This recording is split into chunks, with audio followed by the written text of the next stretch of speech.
Hello friends. और आप लोग जितने भी आईटीआई डिप्लोमा बीटेक कैंडिडेट हैं उन लोगों के लिए रेलवे द्वारा एक इम्पोर्टेंट नोटिस जारी किया है। और हम लोग तो देख रहे थे जो एम्प्लॉयमेंट न्यूज का पेपर कटिंग में जो वैकेंसी दिखा रहा था, और हम लोग तो सोच रहे थे ये गलत इन्फॉर्मेशन है, लेकिन ये बिल्कुल सही इन्फॉर्मेशन था। और हम लोग उसमें से हर एक प्रकार का तर्क निकाल रहे थे। इसलिए निकाल रहे थे क्योंकि मैं खुद एक रेलवे एम्प्लॉय हूँ और मुझे खुद पे अपना इतना यकीन नहीं हो रहा था कि इतना वैकेंसी कम आ सकता है, क्योंकि मैं खुद रेलवे एम्प्लॉय हूँ और हम लोग के यहाँ मैन पावर का इतना कमी है, वो हम लोग सोच भी नहीं सकते हैं कि इस वैकेंसी में गवर्नमेंट रेलवे डिपार्टमेंट क्या दिखाना चाहता है। ये हमको खुद समझ में नहीं आ रहा है, क्योंकि 5,000 कोई वैकेंसी समझिए कि ये तो एक स्टेट लेवल का होता है जिसमें इससे ज़्यादा वैकेंसी निकलती है, और ये 5,000 हजम नहीं हुआ।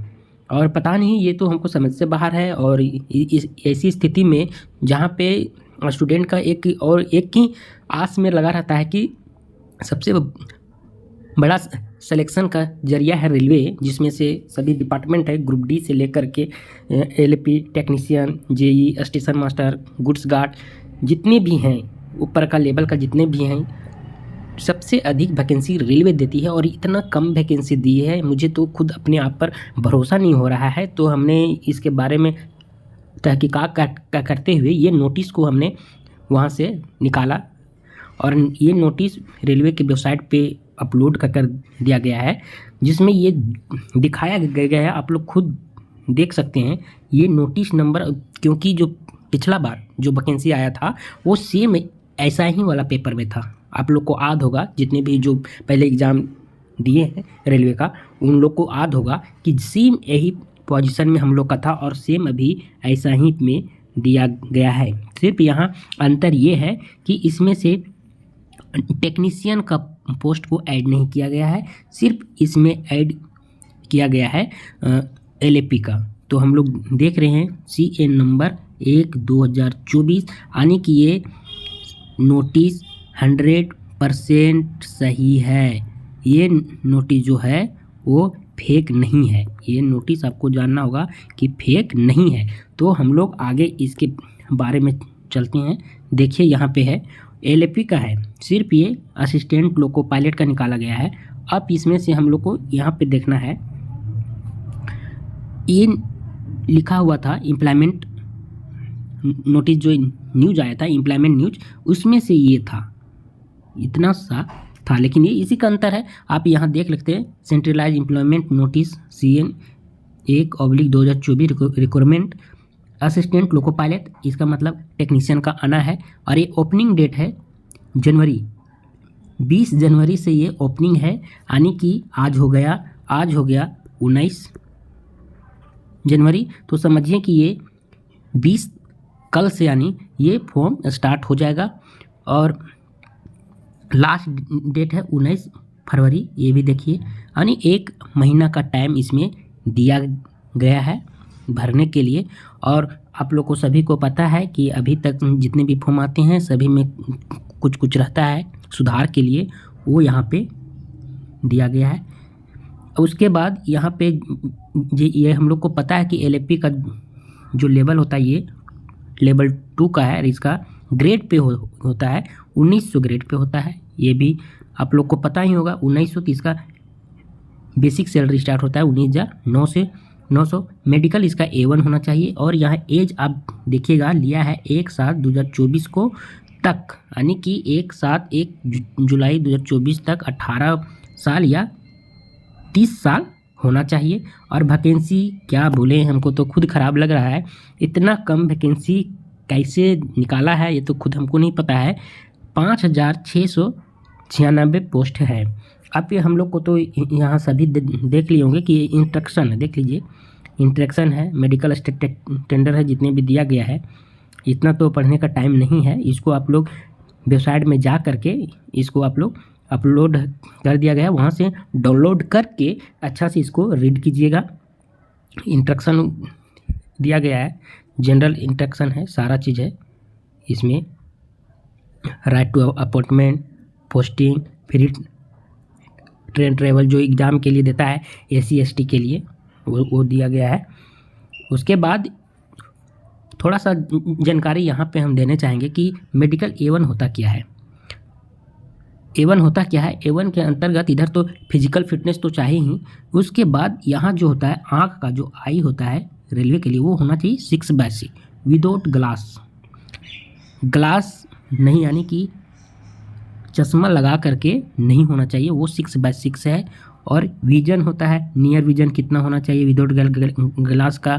फिर मस्ट पास कलर विजन नहीं होना चाहिए, बाइनोकुलर विजन नहीं होना चाहिए, फील्ड ऑफ विजन नहीं होना चाहिए, नाइट विजन, ये सब जितना है माइपिया, ये सब जितना प्रकार का है वो चीज़ बिल्कुल नहीं होना चाहिए ड्राइवर के लिए। लेकिन जब यही वैकेंसी टेक्नीशियन का आएगा तो उसमें ये सब के लिए कोई दिक्कत नहीं है। अब आगे हम लोग आते हैं, ये हम लोग तो पता है कि ये कहाँ कहाँ का भर सकता है। तो यहाँ पे वैकेंसी तो बहुत कम है, लेकिन यहाँ भर सकता है कहाँ का सिटीजन जो इंडिया का वो तो भर ही सकता है, नेपाल का भर सकता है, भूटान का भर सकता है, और देखिए यहाँ कहाँ कहाँ सभी भर सकते हैं। और यहाँ पे ओपन द इंडिया पाकिस्तान का, बर्मा का, श्रीलंका का, ईस्ट अफ्रीका कंट्री, ये सब जो युगांडा जितना है, बाप रे बाप, ये है 5000 सीट है और सभी ऑल इंडिया को ये ओपन किया है। रीज़न है इसके बारे में पढ़िएगा, कोई हो सकता है कोई फादर मदर का इशू होना चाहिए, तो ये चीज़ है, हम लोग का ये काम का नहीं है।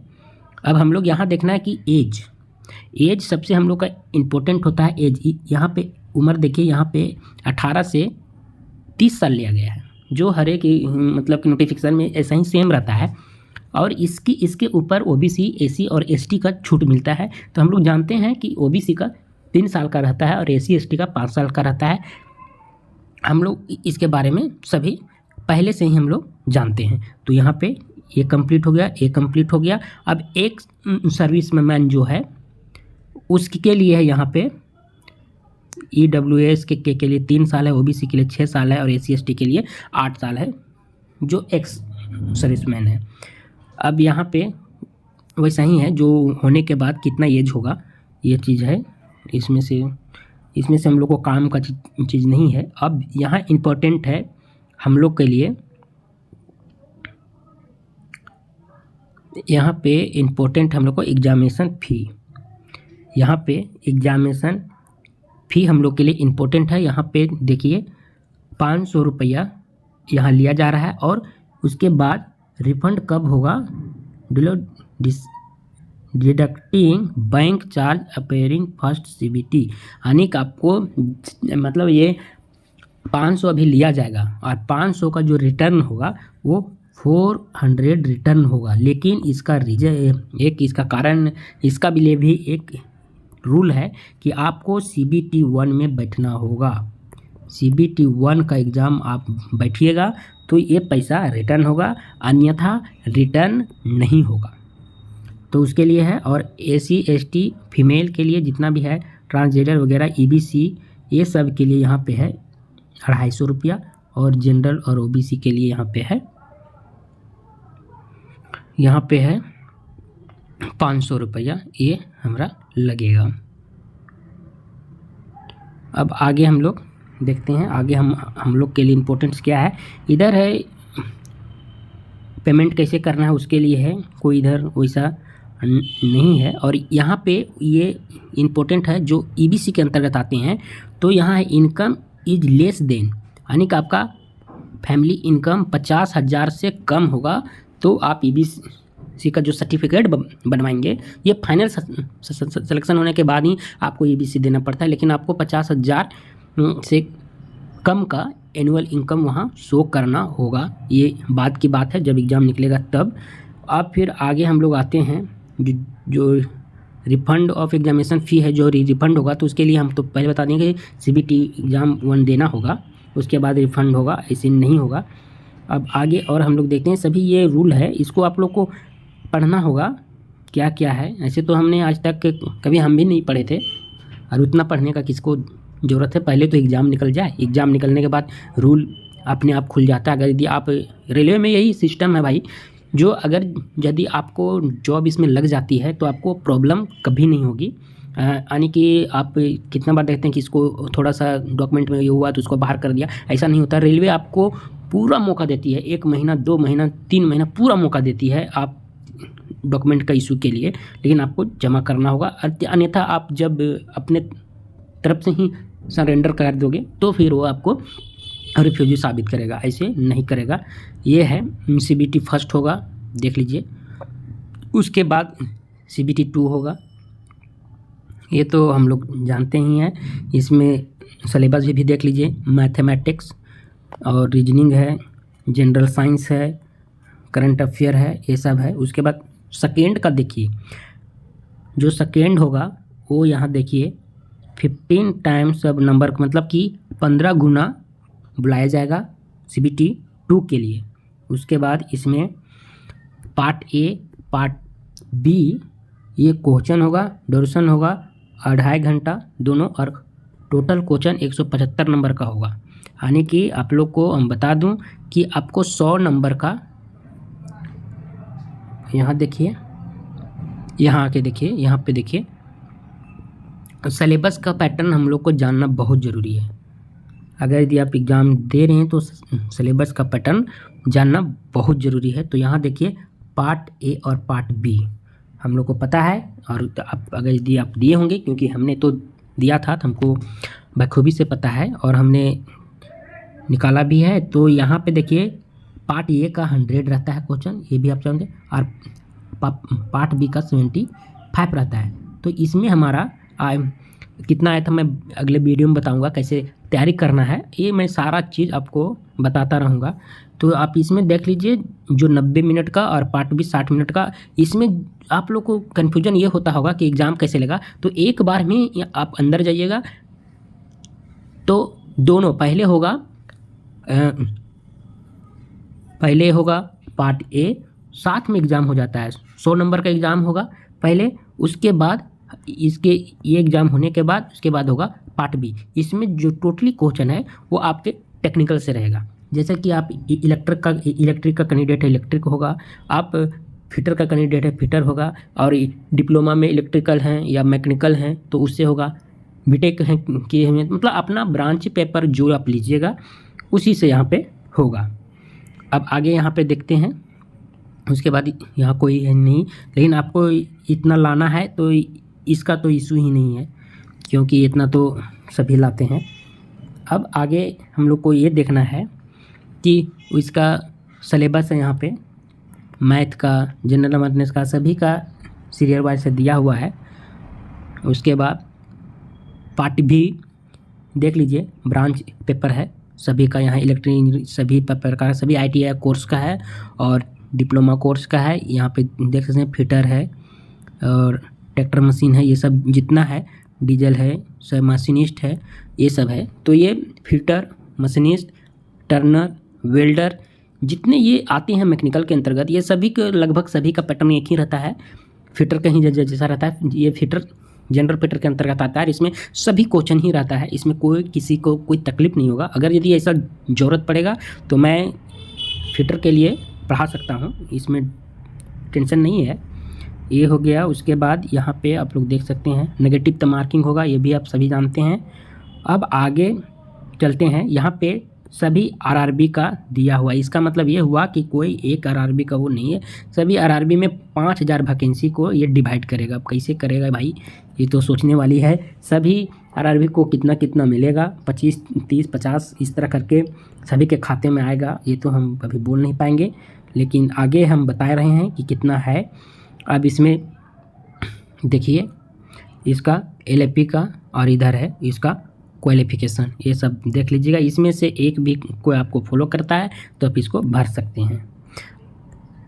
देखिए सभी इसमें से एक भी आपको फॉलो करना चाहिए, एक भी फॉलो इसमें हो जाएगा तो आप भर सकते हैं।